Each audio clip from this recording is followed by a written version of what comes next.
आदाब नाज़रीन, गुलिस्तान न्यूज़ में आप सभी का एक बार फिर खैर मकदम करते हैं। टेरिटोरियल कांग्रेस कमेटी के प्रेसिडेंट लद्दाख के नवाजुद्दीन जो हमारे साथ बात करने के लिए मौजूद है। LHDC के इलेक्शंस को लेकर कैंपेनिंग जोरों पे किया जा रहा है। जोरा साहब, इस बार का इलेक्शन कितना अहम है और कितना चांसेस है कांग्रेस वापसी करने का? इस बार हमारा नारा है, अब की बार बीजेपी बाहर। 26 के 26 सीट हम लेके दिखाएंगे। यूटी तो हमें मिला, लेकिन उस यूटी में कोई आपका कॉन्स्टिट्यूशनल सेफगार्ड नहीं है। यहाँ के लोगों के बहुत सारे हादसाएं हैं, जिनमें से आपका नौकरी का, जमीन का, रिसोर्सेज का, आपके जो हमारा डिस्टिंक्टिव कल्चर है उसका, एनवायरनमेंट का। तो इन बात को लेके यहाँ के लोग बहुत ही चिंतित हैं। इसीलिए हम लोगों ने 6 शेड्यूल का मांग को हमने आगे रखा। वही इस बार का आपका मुद्दा है। ये इलेक्शन काउंसिल के जरिए आपका लोगों का खिदमत करने अकेला का नहीं है। ये इलेक्शन होगा एक रेफरेंडम। 6 शेड्यूल का जो मुद्दा है उस पर रेफरेंडम होगा। कांग्रेस पार्टी और बाकी जो सीनियर लीडर्स हैं जिन्होंने 6 शेड्यूल का मूवमेंट चलाया, उनके साथ अवाम है, या जो लोग 2 मिसाल की बात करते हैं उनके साथ लोग हैं। तो इस बात का इस बार फैसला हो जाएगा। और जिस तरह हम देखते हैं पूरे लद्दाख में लोगों में जो गुस्सा है, आक्रोश है, उसको देखता हुआ मैं आपको बता सकता हूं 26 के 26 सीट कांग्रेस पार्टी लेगा। भाजपा का भी नारा है आपकी बार 26 पार, क्या टेक है आपका? 26 पार नहीं होगा, भाजपा बाहर होगा इस बार। कैसे बाहर होगा? आप देख नहीं रहे, इतना हिला दिया लद्दाख के लोगों ने बीजेपी और गवर्नमेंट ऑफ इंडिया को। 4 मिनिस्टर आके यहाँ पे कैंपेन कर रहे हैं, आज तक पहले कभी नहीं हुआ। भाजपा का कहना है लद्दाख के आवाम के लिए 4 कैंडिडेट यहाँ आके कैंपेनिंग कर रहे हैं, स्टार कैंपेनर। मैं ये कह रहा हूँ ना, कभी ऐसा नौबत नहीं आया, क्योंकि बीजेपी का लोकल लीडरशिप में दम नहीं है। इसलिए उनको गवर्नमेंट ऑफ इंडिया का 4 मिनिस्टर यहाँ पे झोंका है कैंपेन करने के लिए।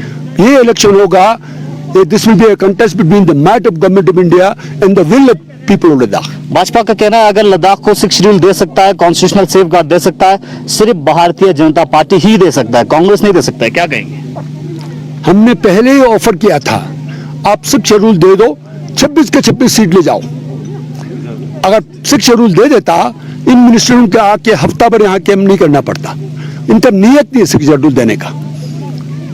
कांग्रेस पार्टी कैसे 6 शेड्यूल देगा लद्दाख के आवाम को?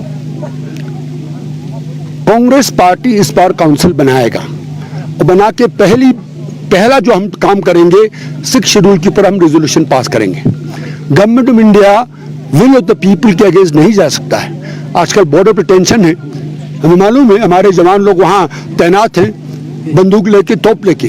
लेकिन सही मायने में बॉर्डर सिक्योरिटी कब माना जाता है? जब बॉर्डर पे रहने वाले लोग वो इत्मीनान हो, वो खुश हो। तो गवर्नमेंट ऑफ इंडिया कल को हमारा जो रेजोल्यूशन पास होगा उसको इग्नोर नहीं कर सकता। मैं आपको एग्जांपल देता हूँ। कल हम लोगों ने, हम में से कोई भी पंच नहीं, मैं हो, थुप्तन साहब हो, छरिंग हो, लामा जी हो, हम में से कोई किसी ओहदे पे नहीं है। लेकिन जब हमने बैकआउट कॉल दिया, गवर्नमेंट ऑफ इंडिया हिल गया। जहाज बेचना पड़ा यहाँ पे और उनको वहाँ ले जाके उनको अपील करना पड़ा बैकआउट कॉल को हटाने के लिए। तो at the end of the day लोग किसके साथ हैं? लोगों का विल प्रिवेल करेगा। जिस तरह से यूनियन गवर्नमेंट की जानिब से एपेक्स बॉडी को एश्योरेंस दिया है कि आने वाले वक्त में LHDC के इलेक्शन के 15 दिन के बाद 6 शेड्यूल के मुद्दे को लेकर बातचीत किया जाएगा, इसको आप किस तरह से देखते हैं? कोई एश्योरेंस नहीं दिया गया, सिर्फ ये कहा गया आप लोग बैकआउट कॉल को टेक बैक करिए। इलेक्शन खत्म होते ही हम टॉक का सिलसिला शुरू करेंगे। 6 शेड्यूल पर कोई कमिटमेंट दिया नहीं दिया, सिर्फ टॉक शुरू करेंगे। अच्छा, जिस तरह से लद्दाख के अंदर जिस तरह से आज MOS जी रेड्डी ने एक कांग्रेस के ऊपर हल्ला बोलते हुए कहा कि कांग्रेस की जानिब से 2 नीति है, लेह के अंदर कांग्रेस का स्टैंड और कुछ है, देश के अंदर कांग्रेस का स्टैंड और कुछ है, क्या कहेंगे? कौन सा 2 नीति की बात कर रहे हो? यूटी को लेके सर। यूटी को गवर्नमेंट, जब कांग्रेस पार्टी गवर्नमेंट में था, यूटी देने के उस हालात में नहीं थे, क्योंकि कांग्रेस पार्टी का था article 37 is a article of faith, ये सबको मालूम था। लेकिन क्या हम लेह के लद्दाख के जो कांग्रेस वाले हैं उन लोगों ने यूटी की डिमांड नहीं किया? हमने किया। हमें फ्रीडम है हमारे पार्टी में, अपने रीजन का जो लोगों का एस्पिरेशन है उसको उठाने का हमें हक दिया गया है। कांग्रेस पार्टी में डेमोक्रेसी है। सर, भाजपा का कहना है कि कांग्रेस ने अभी तक लद्दाख को जिस स्टेज पे डेवलप करना चाहिए था नहीं किया। भारतीय जनता पार्टी इस वक्त कर रहे हैं, आने वाले वक्त में करना चाहते हैं, क्या कहेंगे? 4 साल में कौन सा एक ठोस काम उन्होंने किया मुझे बताइए। जहाँ ट्रांसमिशन लाइन पहुंचा हमने लाया, ये जो लेसर का वार्निंग हुआ वो हमने किया, यहाँ आपका मनाली का रोड का वार्निंग हमने किया, बॉर्डर पर जो रोड जा रहे हैं हमारे दौरान शुरू हुआ। यूनियन टेरिटरी न होने के कारण डेवलप नहीं कर पाया, भाजपा का ये कहना है। सुनिए कौन सा नया कदम इन्होंने उठाया मुझे बताइए ना। यूनियन टेरिटरी बना, लेकिन जिस तरह हमारा उम्मीद था वो उम्मीद पे नहीं उतर पाया। ये अफसर लोग चला रहे हैं इस यूनियन टेरिटरी को। हमारा मुद्दा क्या था? ऐसा यूनियन टेरिटरी जहां पे आपका गवर्नमेंट बनाएगा लोगों के नुमाइंदा। लद्दाख को 6 शेड्यूल की जो डिमांड है उसके लिए कॉन्क्रीट कांग्रेस पार्टी की जानिब से किस तरह की रणनीति आने वाले इलेक्शन में रहेगा, और साथ ही साथ इस वक्त LHDC में कांग्रेस कितने सीटों पे जीतने की चांसेस है कांग्रेस को, और किस बुनियाद पे कांग्रेस को मैंडेट मिलेगा? लेके अंदर मैंने अभी आपको बोला ना, हम इस बार हमारा मुद्दा है 6 शेड्यूल, बीजेपी का मुद्दा है डोमिसाइल। इन दोनों के ऊपर रेफरेंडम होगा। लेकिन बीजेपी भी 6 शेड्यूल बोल रहे हैं सर। अभी बोल रहे हैं ना, आपने किरण रिजिजू का स्टेटमेंट नहीं सुना? उसने कहा 6 शेड्यूल नहीं मिलेगा। जब लगा इससे लोग नाराज हुआ, रेड्डी कहता 6 शेड्यूल देंगे। असल में इनका नियत नहीं 6 शेड्यूल देने का। ये लोग डोमिसाइल लो हमारे ऊपर उतारेंगे, और जिस तरह जम्मू कश्मीर में डोमिसाइल उतारा, 7 महीने में 5,44,000 लोग बाहर के लोग जम्मू कश्मीर का बाशिंदा बना। कल को वो नौकरी बोल ले जाएगा, जमीन भी खरीद सकता है, वोट भी डाल सकता है, इलेक्शन में खड़ा हो सकता है। अगर डोमिसाइल लो लद्दाख के ऊपर लागू किया, हमारा आबादी तो वैसे भी छोटा है, तो उस सूरत में जो हमारे लोगों के जॉब का वो है अपॉर्चुनिटी से वो सारा खा जाएगा। यहाँ पे बड़े बड़े 5 स्टार होटल जाएंगे। ऑलरेडी रेरा यहाँ एक्सटेंड किया गया, हमारे MP को पता है भी कि नहीं मुझे मालूम नहीं। रेरा के एक्सटेंड करने से होगा क्या, जो रियल एस्टेट डेवलपर्स है, होटल चेन है, वो सारा आके यहाँ पे बनाएंगे। हमारे लोग जिस तरह मनाली के लोग हैं, वो बारटेंडर बने, वो बिल बॉय बने, हमारे लोग वही बनेगा। तो हम उसके खिलाफ है। हम चाहते हैं जो भी यहाँ बनाए हमारे लोग बनाए, भले ही देर से बनाए। Sir, member of parliament Ladakh का कहना है कि कैंपेनिंग के दौरान लेह के अंदर जिस तरह से इस वक्त बाहर के लोग हैं वो आपके टेन्योर के टाइम पे यहाँ पे आया है, उस हवाले से क्या रिएक्शन? अरे भाई, मेरे टाइम में कौन से बाहर के लोग आए हुए हैं? वो कहता है करजंगलिंग में जो टेररिस्ट था वो आके बसा है। तुम्हारा 5 साल का गवर्नमेंट था, आपका गवर्नमेंट ऑफ इंडिया में भी आपका गवर्नमेंट है। यहाँ आपका PDP बीजेपी का गवर्नमेंट था 3 साल के लिए। उसके बाद में आपका गवर्नर आपका था, यहाँ पे लेफ्टिनेंट गवर्नर आपका है। क्यों नहीं फेंकते हो? निकाल के फेंको ना, क्यों नहीं फेंकते हो? आपका रो है, IB है, उनसे ले लो आप इंफॉर्मेशन। अगर यहाँ टेररिस्ट बैठा है तो बीजेपी का नालायक ही, अगर उन लोगों ने आज तक उनको निकाला नहीं। क्या इस बार LHDC में कांग्रेस आएगा, जीत पाएगा? अरे अभी मैंने आपको बोला 100% 26 के 26 सीट बीजेपी का हमने नाक से धुआं निकाला इस बार। वो इतना घबरा गए 4 मिनिस्टर यहाँ लाया है, हफ्ता यहाँ कैंप करके जगह जगह जा रहे हैं, वोट दो। मोदी खुद भी आया तो वोट नहीं मिलेगा इनको इस बार। पब्लिक के लिए पैगाम सर? पब्लिक से मैं अपील करना चाहूंगा, इस बार का जो इलेक्शन है पिछली बार के इलेक्शन की तरह नहीं है। इस बार का इलेक्शन है बड़ा मुद्दा। आपके अपने बच्चों का जो नौकरी है उसको सेफगार्ड करना, आपका जमीन है उसको सेफगार्ड करना, आपके रिसोर्सेस है उसको सेफगार्ड करना, आपका अपना जो डिस्टिंक्टिव कल्चर है उसको सेफगार्ड करना, उसके जो एनवायरमेंट है उसको सेफगार्ड करना।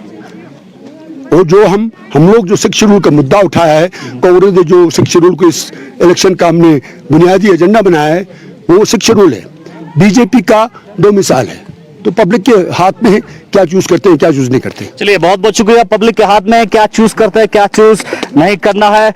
टेरिटोरियल कांग्रेस कमेटी के प्रेसिडेंट नवारुद्दीन जोरा हमारे साथ बात कर रहे थे। नवारुद्दीन जोरा का साफ साफ कहना है कि इस बार कांग्रेस का मेन मुद्दा 6 शेड्यूल रहेगा। 6 शेड्यूल के लिए आगे भी फाइट लगातार जारी रखेगा। और प्रेसिडेंट जोरा का दावा है कि आने वाले वक्त में अगर कांग्रेस सत्ता में आता है तो सबसे पहले एक रेजोल्यूशन पास करेगा 6 शेड्यूल को लेके, और साथ साथ 6 शेड्यूल के जो डिमांड है वो तेज तर्रार के साथ कांग्रेस की तरफ से उठाया जा रहा है। हालांकि लोग अच्छी तरह से जानते हैं और लोगों पे छोड़ते हैं, क्योंकि तय तो आखिर पे लोगों को करना है, मैंडेट लोगों को देना है। इस बार एलएचडीसी के इलेक्शन में लोग किसको मैंडेट देता है ये आने वाला वक्त बताएगा। बहरहाल दावा सभी पार्टी का है। भारतीय जनता पार्टी का नारा है अब की बार 26 पार, कांग्रेस का नारा है अब की बार भारतीय जनता पार्टी एलएचडीसी से बाहर और कांग्रेस पार नारा है। आने वाला वक्त ही बताएगा, लोग जवाब देगा। बने रहिए गुलिस्तान न्यूज के साथ। 2 दिन पहले जिस तरह से हमने एक खबर आप तक पहुंचाई थी, जिसमें एजुकेशन डिपार्टमेंट के ऑर्डरली जो कॉन्ट्रेक्चुअल बेसिस पे सामग्रा के तहत जिनको एम्प्लॉय एज एन एम्प्लॉय लिया गया था, उनकी कुछ डिमांड था, और जिसमें बहुत सारे ऑर्डरली जे या बहुत सारे जो कॉन्ट्रेक्चुअल बेसिस पे नॉन टीचिंग स्टाफ के हिसाब से एजुकेशन डिपार्टमेंट में लिया गया था, और उनकी कुछ डिमांड्स थे, क्योंकि अचानक से उनको अपने सर्विस से डिसकंटिन्यू किया था। इसके बाद से लगातार अपील कर रहे थे यूटी एडमिनिस्ट्रेशन से कि उनको कंटिन्यू किया जाए, उनकी सर्विस जो है रखा जाए इसी तरह पे। यहाँ पे फिर से एक बार हम इनसे मुखातिब हो रहे हैं, इनसे जानना चाहेंगे क्या स्टेटस है अभी, किस तरह की यकीन दहानी आप लोगों को यूटी एडमिनिस्ट्रेशन की तरफ से मिला है। सबसे पहले तो हम मीडिया वालों को थैंक यू बोलना चाहेंगे, क्योंकि उनकी वजह से हमारा इशू जो है वो बहुत हद तक एक्सपोज होके इन तक पहुंचा है। उसकी वजह से हमें बहुत अच्छा रिस्पांस मिला, और हम एमपी साहब को भी थैंक यू वेरी मच बोलना चाहते हैं, क्योंकि उन्होंने हमारे बोलने के नेक्स्ट डे ही हमें ऑर्डर निकाल के उन्होंने दिया है कि अब हम कंटिन्यू हो रहे हैं, इसलिए हम उनसे थैंक यू बोलना चाहते हैं। और हम चाहते हैं कि ये सिर्फ इलेक्शन खत्म होने तक का ही ना रहे, बल्कि हमें ये पूरा मतलब कंटिन्यू होना चाहिए। ये नहीं होना चाहिए कि जब तक इलेक्शन है तब तक ये बात रहे, और इलेक्शन के बाद हमें कोई दूसरा ऑर्डर निकाल के नहीं जी अब फिर से आपको ये करना पड़े, वैसा नहीं। हम चाहते हैं कि वैसा ना हो। जी आगे अभी जिस तरह से एडमिनिस्ट्रेशन ने आपकी बात को सुना है, आप लोगों को सर्विस में फिर से रखा है, तो किस तरह की एश्योरेंस मिला है? जो ऑर्डर आपके पास अभी पहुंचा है उसमें क्या लिखा है, और आने वाले वक्त के लिए एडमिनिस्ट्रेशन से क्या अपील करना चाहेंगे? मैं यही कहना चाहूँगा कि कल हमें परसों हमें शाम को ऑर्डर मिला था कि आप लोगों को एज इट इज़ कंटिन्यूस रखा जाएगा, जिसी तरह पहले टर्म्स एंड कंडीशन था उसी के हिसाब से। और इसीलिए हम एडमिनिस्ट्रेशन से यही कहना चाहेंगे थैंक यू, और साथ साथ ये कहना चाहेंगे आपने जो लिखा है कि कंटिन्यूस एज इट इज़ रहेगा, हम उम्मीद करते हैं कि जब तक हमारा समग्र शिक्षा का ये स्कीम चलेगा तब तक हमारा ये कंटिन्यूस है एज इट इज़ सर। हम ये नहीं कहते कि हमें परमानेंट कर दो सर, हम यही कहते हैं कि एज इट इज़ एमएचआरडी की नॉर्म्स पे जो हमारा अपॉइंटमेंट हुआ उसी हिसाब से चले, ना कि बीच में हम अलग से योगदान आने के बाद हम ये नया रेजोल्यूशन बन रहे। हम एमएचआरडी के रूल के हिसाब से हम अपॉइंट हुआ है सर, यही कहना चाहते हैं और थैंक यू कहना चाहेंगे सर। अब वही कि एमपी साहब और बीजेपी के सारे लीडर्स को हम थैंक यू वेरी मच बोलना चाहेंगे। और जैसे कश्मीर में या जेएनके में जिस तरह से कंटिन्यू हो रहा है विदाउट डिसकंटिन्यू के सारे स्टाफ एज इट इज बैठे हैं, तो हम भी चाहते हैं कि हम भी वैसे ही कंटिन्यू जितना जहाँ तक ये स्कीम जो चलता रहे वही हमें भी मतलब तब तक रखा जाए। चलिए, तो यहाँ पे जो एम्प्लॉयज हैं इस वक्त जो है एम्प्लॉयज की जो डिमांड है उसको फुलफिल किया है इंतजामिया की जानिब से, और आने वाले वक्त के लिए भी इंतजामिया से अपील कर रहे हैं। जिस तरह से यहाँ पे अभी इनके पास ऑर्डर पहुंची है एज इट इज पहले की तरफ पे एक बार फिर सर्विस कंटिन्यू कर सकते हैं, और साथ साथ अपील कर रहे हैं कि जब तक ये स्कीम रहे, जब तक एमएचआरडी के रूल के मुताबिक इनको सिलेक्शन हुआ है उसी के तरफ पे आने वाले वक्त में भी इनको अपने सर्विस में बैठने दिया जाए। मौसम सरमा की आमद है, आप सब जानते हैं लद्दाख के अंदर सरमाई मौसम के दौरान लोगों को गुनागों मुश्किलात का सामना करना पड़ता है, क्योंकि यहाँ पे देश और दुनिया से अलग जो है क्लाइमेट कंडीशन रहता है। हार्श क्लाइमेट कंडीशन होने के कारण लोगों को काफ़ी दुश्वारियों का सामना करना पड़ता है। उनमें से एक बिजली को लेके लोगों को कहीं न कहीं दिक्कतों का सामना करना पड़ता है। इस साल बिजली को लेके विंटर के महीने में किस तरह की स्थिति रहेगी, इस हवाले से हमने कंसर्न अथॉरिटी से जानने की कोशिश की, और साथ ही साथ इन दिनों लेह के अंदर बिजली को लेके आंख मचोली शुरू हुई है, इसको मद्देनजर रखते हुए कंसर्न डिपार्टमेंट से जानने की कोशिश की आखिर कारण क्या है, और आने वाले वक्त में मौसम सरमा के लिए इंतजामिया की जानिब से किस तरह के इंतजामात किया जाए, ताकि लोगों को जिस तरह से हुकूमत की जानिब से बार बार दावा किया है, हुकूमत लोगों को यकीन दहानी दिया है कि विंटर के महीने में लोगों को बिजली के हिसाब से बिजली के हवाले से सहूलियात फराहम किया जाएगा, उस हवाले से किस तरह की इंतजाम किया है। कंसर्न डिपार्टमेंट से हमने बात की, जानने की कोशिश की लद्दाख के अवाम के लिए विंटर में बिजली के हवाले से क्या स्थिति रहेगा। देखिए, पूरे लेह डिवीज़न में चाहे वो लेह हो या करगिल हो, अभी कुछ सेंट्रली स्पॉन्सर्ड स्कीम चल रही है जिनमें RAPDRP, IPDS या PMDP स्कीम्स है। तो इनको इम्प्लीमेंट करने के लिए हमें time to time shutdown provide करना पड़ता है, जिसकी वजह से कुछ एरियाज़ में पावर सप्लाई इफेक्ट रहता है। तो जब भी शटडाउन प्रोवाइड कर लेते हैं हम, तो एक दिन पहले हम पब्लिक अनाउंसमेंट करते हैं रेडियो के माध्यम से, ताकि लोगों को पहले से ही हम इन्फॉर्म कर ले कि इस एरिया में आज के लिए या इस दिन को जो पावर सप्लाई है वो इफेक्टेड रहेगी। तो इसके अलावा आगे वाले दिनों में भी, क्योंकि अब वर्किंग टाइम यहाँ पे जो है वो बहुत शॉर्ट रहता है, तो आगे वाले दिनों में भी इन काम को इम्प्लीमेंट करने के लिए, ताकि ये काम टाइम पे कंप्लीट हो जाए और लोगों के बेनिफिट के लिए ये काम हो रहे हैं। क्योंकि जो विंटर में जो लो वोल्टेज प्रॉब्लम्स होती है, इनको ख़त्म करने के लिए स्कीम्स है। तो आगे वाले दिनों में भी जिस दिन ये शटडाउन का प्रोग्राम होगा या प्लान होगा, तो अकॉर्डिंगली लोगों को ये इन्फॉर्म किया जाएगा रेडियो के माध्यम से। इसके अलावा कभी हमें रूटीन डेली मेंटेनेंस करना पड़ता है हमारे नेटवर्क को, सो दैट हम अपने कंज्यूमर्स को 24 आवर पावर सप्लाई प्रोवाइड कर लेंगे। तो उसके लिए कभी टाइम टू टाइम, कभी रूटीन मेंटेनेंस के लिए हमें कुछ एरियाज़ में हमारा पावर सप्लाई इफेक्टेड रहता है। इसके अलावा अब देखिए, हमारा जो इलेक्ट्रिक सिस्टम है दैट इज़ ओपन सिस्टम, तो कभी फॉल्ट्स आ जाते हैं, ठीक है, उसकी वजह से कभी पावर सप्लाई इफेक्ट रहता है। But our man power is on the toes to provide 24 hour supply to the consumers, and we will strive hard to provide uninterrupted power supply to the consumers in winter time. Leh के अंदर सियासी सरगर्मियां काफी तेज है, वहीं मुख्तलिफ political parties की जानिब से कैंपेनिंग किया जा रहा है। भारतीय जनता पार्टी की जानिब से लगातार स्टार कैंपेनर्स के तौर पर दिल्ली से भारतीय जनता पार्टी के मिनिस्टर्स लगातार लेह के अंदर कैंपेनिंग किए जा रहे हैं।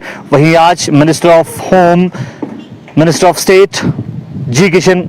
State home affairs G Kishan Reddy Leh के अंदर थे और लेह में उन्होंने एक प्रेस कॉन्फ्रेंस ऑर्गेनाइज किया। प्रेस कॉन्फ्रेंस में बहुत बड़ी बातें उन्होंने लद्दाख के आवाम के सामने रखा और बड़े इश्यूज पे भी उन्होंने अपने इज़हार ख्याल बयां की, वो आपको दिखाते हैं। लागू करेंगे, वापस लाएंगे चाइना का समर्थन से।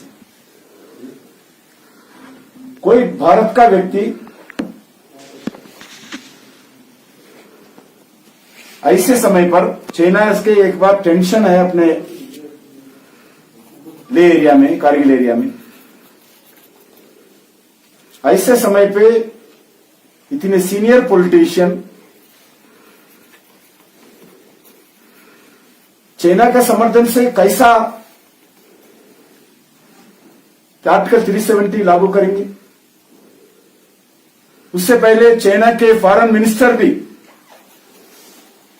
फॉरेन मिनिस्टर भी ये स्टेटमेंट दिया है, लद्दाख का यूटी बनाना बहुत गलत है, हम इसका खिलाफ है। चाइना कौन हो सकता है भारत का इंटरनल का विषय पर बोलने का? इमरान खान कौन हो सकता है भारत का इंटरनल का विषय पर बोलने के लिए? यूटी बनाने का विषय पर चाइना खिलाफ करते हैं, यूटी बनाने के विषय पर पाकिस्तान खिलाफ करते हैं, यूटी बनाने के विषय पर नेशनल कॉन्फ्रेंस खिलाफ करते हैं, यूटी बनाने के विषय पर कांग्रेस पार्टी खिलाफ करते हैं। और दूसरा, अभी पीडीपी नेशनल कॉन्फ्रेंस मिलके फिर एक स्टेटमेंट दिया है, हम बड़ा संघर्ष करेंगे आर्टिकल 370 के बारे में और 35A के बारे में, लद्दाख को यूटी के बनाने के बारे में। नेशनल पार्टी, कांग्रेस पार्टी, इतना गिरावट हो गया कांग्रेस पार्टी। चिदंबरम साहब ने वो भी स्टेटमेंट दिया है परसों, हम भी आर्टिकल 370 को आने वाले दिन में हटाएंगे।